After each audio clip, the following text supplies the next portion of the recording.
Bago isalang sa incubator ang mga itlog, siguraduhin na walang tama, crack, ang itlog.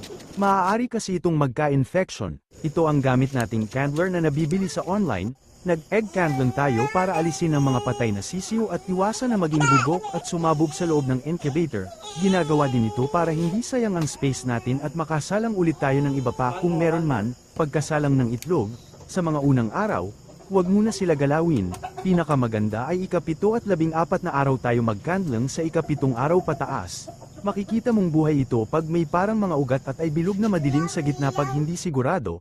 Sa next candling na lang ulit tignan sa 14 na day ay halos sakop na ng sisiw ang buong itlog kaya medyo mahirap na ito tignan sa 18 day ay simula na sila ilagay sa hatcher at mga 21 days ay pipisa na sila. Ayun, gumago na. Saka may ano siya, yung mga ugat-ugat na pula. Kita mo, gumagalaw. Parang patay. Walang ugat.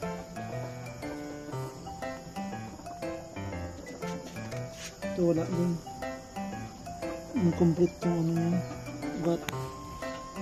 Namatay on the process. Ang ilang days na to? 14 days.